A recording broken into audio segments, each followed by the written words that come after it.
안녕하세요. 오만과 편견 시청자 여러분. 오늘도 저희 채널에 오신 것을 환영합니다. 저는 전총, 저는 연변입니다. 오늘 여러분들과 함께 나눌 이야기는요, 굉장히 좀 슬픈 이야기예요.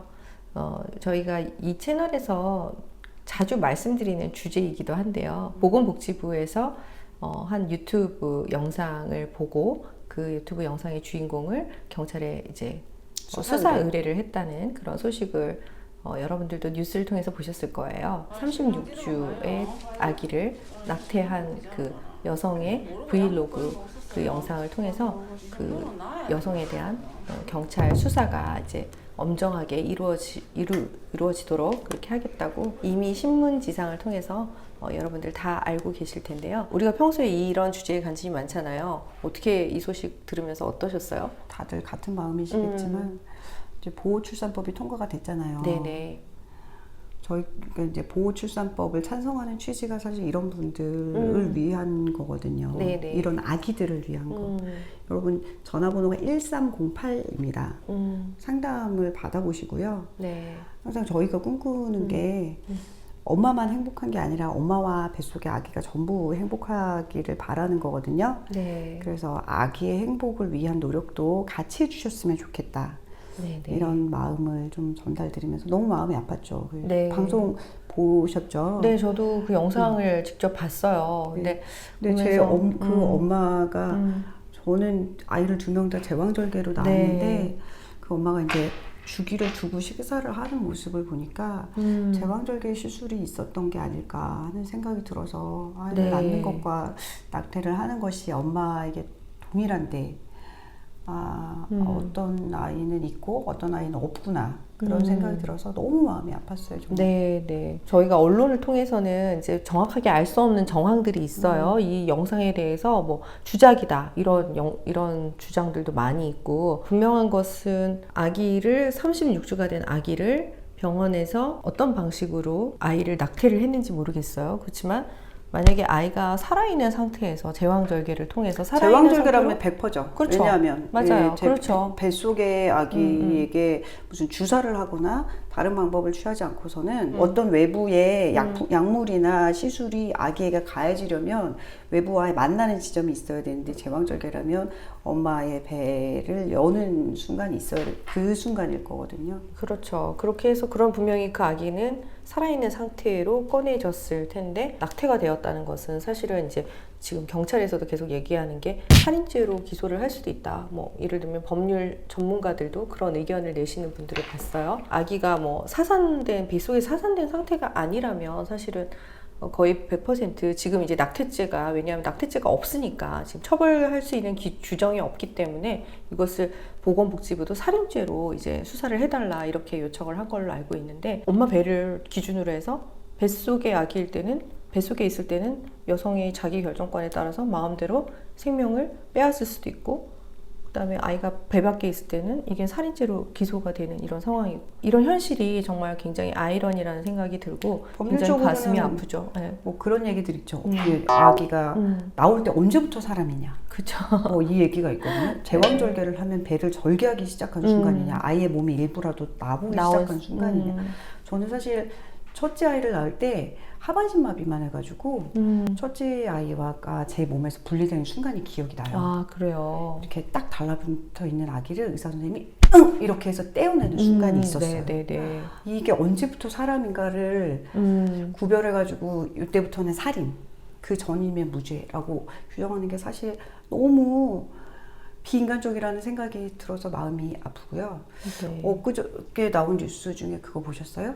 그 뱃속에서 2살 아기한테 물어보니까 엄마 뱃속에서 뭐 했는지 다 얘기하는 네, 그런 아기들이 간혹 있다고 하잖아요. 아기 영상이 유튜브로 뭐 800만 회가 조회가 됐다고 하더라고요. 근데 그런 것처럼 그 전문가, 그 기사에 보니까 전문가 의견이 있어요. 그래서 실제로 아기가 뱃속에 있을 때 한 뭐 16주 이상이 되면 모든 신체의 감각들을 통해서 어떤 외부의 자극에 대해서 경험적으로 인식하고 그것에 대한 반응도 할 수 있고, 그래서 그 이제 영상의 주인공 아이는 내가 엄마 뱃속에 있을 때 먹었던 어떤 맛 같은 거, 뭘 통해서 이제 마치 이제 탯줄을 통해서 뭔가를 이렇게 포도. 공급받았던 그런 기억들을 이야기하고 하는데, 그리고 그 엄마가 태명도 다 태명도 들었다고. 기억을 한다고 하고요. 저는 사실은 아이들 낳을 때 육아책 봤을 때부터 그런 아이들이 약간 간혹 있기 때문에 두 돌이 되기 전에 말을 시작하는 아이들한테는 좀 물어보면 좀 간혹 기억하는 아이들이 있다. 네. 라고 들었는데 같이 생각해 보면 사실 너무 마음이 아프잖아요. 그렇죠. 네.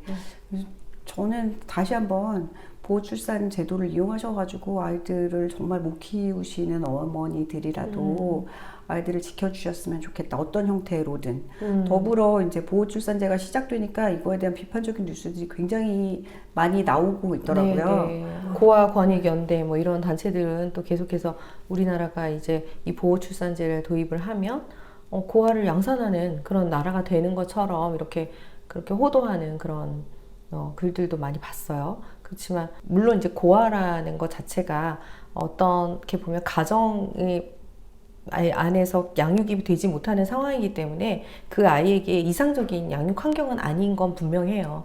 그리고 그 부분에 대해서 우리가 사회적으로 최소한의 보호장치만 해주는 것, 그런 한계가 있긴 하죠. 그렇지만 항상 그럼에도 불구하고 태어나는 게 더 행복했다라고 이렇게 고백하는 것들을 많이 듣게 되고, 특히 해외 입양에 있어서도 우리나라에서는 그 굉장히 어려운 시절에 해외 입양 많이 했었잖아요. 그래서 입양해가지고 그곳에서 굉장히 어렵게 자란 그런 사람들의 이야기를 굉장히 많이 접하고 있는데, 사실은 해외 입양되었기 때문에 거기서 새로운 어떤 삶의 기회를 얻어서 잘 성장한 사람들의 스토리들도 굉장히 많이 있거든요. 그러니까 우리가 어떤 사이드를 보고 어떤 선택을 하느냐에 따라서 달라질 텐데, 보호출산제가 어렵게 도입이 됐는데 지금 연 변호사님 말씀하신 것처럼 이렇게 내가 아이를 출산해서 기를 자신이 없는 분들이 최소한 이 아이의 생명을 살리려는 선택을 할 수 있도록 익명으로 출산할 수 있는 어떤 이런 법적인 제도가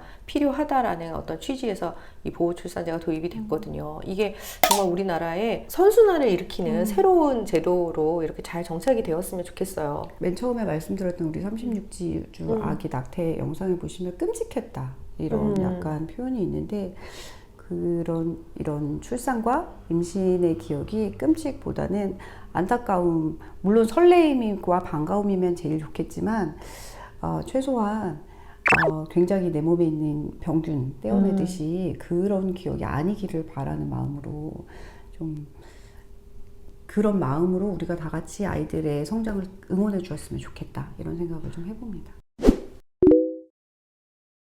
태아의 생명을 아무렇지도 않게 생각하는 사람들, 정말 내 몸 안에 있는 무슨 혹을 떼어버리듯이 생각하는 사람들이 보고 또 그러려고 만든 채널인가, 이런 생각도 들더라고요. 저는 사실 주작 논란을 보면서 차라리 주작이었으면 좋겠다, 그러니까요. 라는 생각도 들었고, 다만 주작이라고 하더라도 실제로 우리나라에 현재 30주 넘어서 낙태를 하고자 하는 여성들이 생기고, 그런 여성들을 낙태 시술을 해주는 병원에서 상당히 고액의 수술비를 받고 있다라는 내용을 접하고 있기 때문에 이런 흐름이 조금 빨리 정리되었으면 그렇죠. 좋겠다. 지금 입법 공백 네. 상태가 벌써 4년이 됐잖아요. 그리고 21대 국회에 발의된 개정안들이 다 이미 폐기가 되고 이제 새로 법을 발의해야 되는 이제 상황이 됐어요. 그래서 22대 국회에서는 의원들이 이런 관련된 법을 빨리 정비를 해줘야 되지 않을까, 입법을 해줘야 되지 않을까, 이런 기대를 하고 강력하게 촉구를 하는 입장이고요. 우리 사회가 정말 사회적 약자를 생각한다면 말 못하는 태아들의 인권, 태아들의 보호에 대해서도 이 모든 정책 안에, 이 모든 우리의 고민 안에 보호에 대한 고민의 흔적이 같이 녹아 들어갔으면 좋겠다라는 생각을 다시 한번 해봅니다. 네, 그리고 한 가지 이제 더불어서 여러분들하고 꼭 나누고 싶었던 이야기는 뭐냐면요.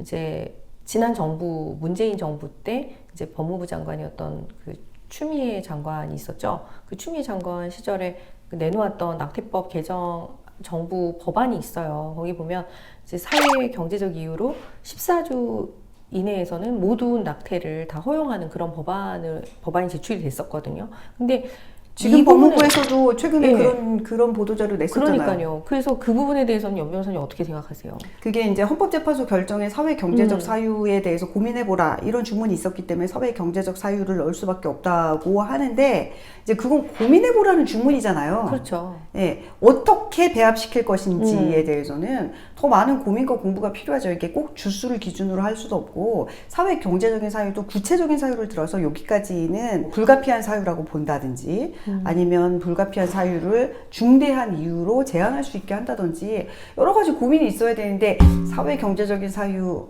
누구나 그런 걸 가질 수 있어요. 누구는 월 2천만 원을 벌어야 아이를 키울 수 있는 환경이라고 생각하지만 어떤 누군가는 월 200만 원만 있어도 아이를 키울 수 있다고 생각할 그렇죠. 수 있거든요. 그렇죠. 이런 굉장히 추상적인 주관적이죠. 기준은 네.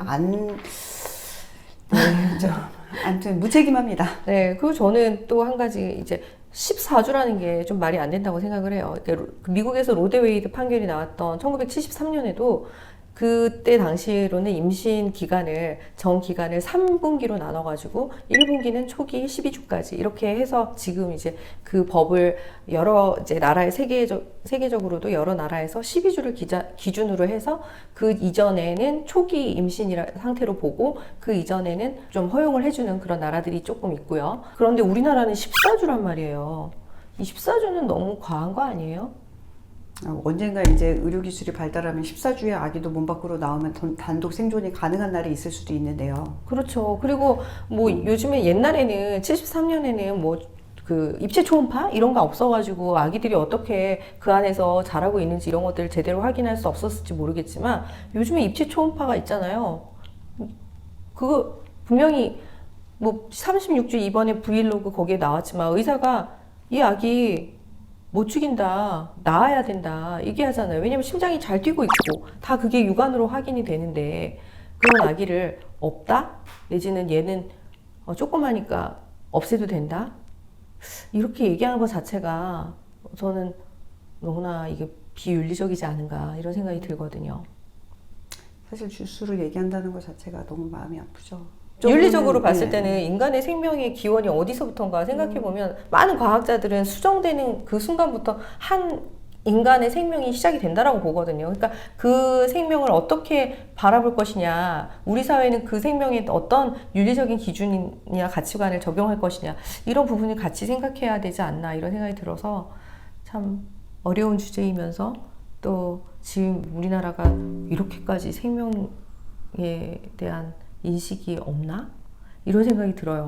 우리 애들 보니까 초등학교 때부터 생명 존중 교육을 하던데. 그건 동물 보호 이런 거 아니에요? 맞아요. 그게 너무 가슴이 아파요. 어떻게 동물 보호, 우리가 뭐 현수막 같은 것도 길고양이 뭐 학대하면 뭐 2천만 원 벌금형 나옵니다. 뭐 이런 거 현수막 가끔 봤는데요. 뱃속의 아기에 대해서는 그런 얘기를 하는 사람이 하나도 없더라고요. 네, 저희 방송을 보시는 많은 분들이 마음 아픈 심정으로 보고 계실 것 같은데요.